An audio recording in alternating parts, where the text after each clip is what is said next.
dibadbaxani ayaa ahaa mid lagu taageeraya doorashada dhawaan ka dhacday magaalada Kismaayo isla markaana lagu doortay madaxweynaha 4 sano ee soo socota xilka Jubbaland heen doono mudane Sheekh Axmed Maxamed Islaam Sheekh Axmed Madoobe ayaa maanta ka dhacday qaybo ka mid ah magaalada Kismaayo. dadka dibadbaxan dhigaya ayaa wata boorar ay ku qoran yihiin halkudhigyo ay ku taageerayaan madaxweynaha cusub ee maamulka Axmed Madoobe. dibadbaxan ayaa waxaa si wada jira uga qayb qaatay ardayda dhigata qaar ka mid ah iskuulada magaalada, haween, odayaal iyo waliba dhalinyaro iyo mas'uuliyiin ka tirsan maamulka Jubbaland. dibadbaxayaashan ayaa socdaal dheer ku soo maray qaar ka mid ah wadooyinka waaweyn ee magaalada Kismaayo ayaa waxa ay markii dambe isugu soo urureen garoonka kubadda cagta lagu ciyaaray ee magaalada Kismaayo, halkaas oo mas'uuliyiin ka tirsan maamulka Jubbaland ay kula hadleen dadweynaha dibadbaxayaasha dhigayay. waxayna mas'uuliyiintii goobtan ka hadashay ay sheegeen inay hambali u dirayaan madaxweynaha maamulka Jubbaland Axmed Madoobe, iyagoona dhanka kale baaqi kala duwan u diray dadka mucaaradsan Jubbaland iyo waliba madaxda dawladda federaalka ee Soomaaliya. maantay dadka halkaan isku soo banaanbaxay horta waxaan rabaa inaan ogaataan waxaad u banaanbaxaysaan waa maxay. Jubbaland waxay soo gashay socod dheer oo barnaamijkii heshiiskii Addis Ababa oo hal sano socday qodobkii ugu dambeeyay oo la xiray. horta maanta inaad ogaataan inaan u dabaaldegayno wax shardi oo ugu haray inuu si jirin. qodobkii markuu dhammaaday waxaynu ku darnay xafladan maanta banaanbaxa ah oo iyadana raacinayno meel ku gaar dambe inaysan Jubbaland ahayn.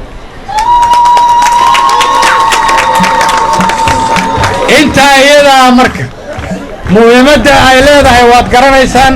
ujeedada aynu isugu nimi horta inaan isu sheegno waxaan isugu nimi waa taageero banaanbaxeenno waxaan waqtigeena qaaliga u soo dhuminay ardaydan iskoolada uga keennay waa taageero waaye. yaan taageeraynaa marka waxaan taageeraynaa kow doorashadii madaxweynaheena Axmed Maxamed Islaam 4 sano soo socota loo doortay madaxweynaha dawladda Jubbaland kow taasaan taageeraynaa. حملة لو حملينا مدير الشيخ محمد إسلام وحملينا وانا مع السنة إنه هو دورني واني كان دورني كو واني كان مدير أن هالدوارة Jubbaland ومحسنين همبليا waxaan u hambaliyaynayaa maanta ummadda Soomaaliyeed ee reer Jubbaland State of Somalia ay maanta maamul goboleed waa ka baxnay. waxaan ka baxnay oo kale ku meel gaarkii baan ka baxnay. wuxuu soo dhamaaday agreement of Sababa soo dhamaatana waxaan Ilaahay ka rajaynaynaa sida ugu sharafta badan inuu haddana mar kale soo noqdo oo haddana soo noqdo insha Allah. hambalyo maanta waxa loo yimid waa taageerada dawladda Jubbaland oo shin dhalatay weeye. waa shin dhalad. waxaan kaloo leeyahay ishii bugtay ku bakacso xanta dhaxta la xabar iyo Kismaayo way dhamaatay. annagu maanta waan gaamuray dawladda federaalka madaxweynaha asaga hogaaminaya annaguna lambarka labaad waan ciriirsanaynaa. waxa isku Puntland markay konton iyo waxoogaa madaxweynuhu marahayo iyo hambalyada bilaabeen.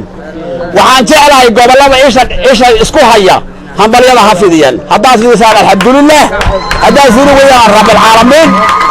mar hadday Jubbaland istaagtay madaxweynaha federaalka aan lambarka labaad ciriirsayno. Soomaaliya ha noolaato, Jubbaland ha noolaato, Soomaaliya ha israacdo.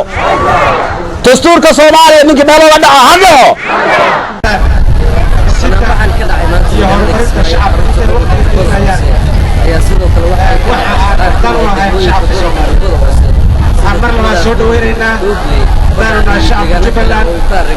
waxaana markaas dadka deegaanada doorashada bisha Agoosto magaalada Kismaayo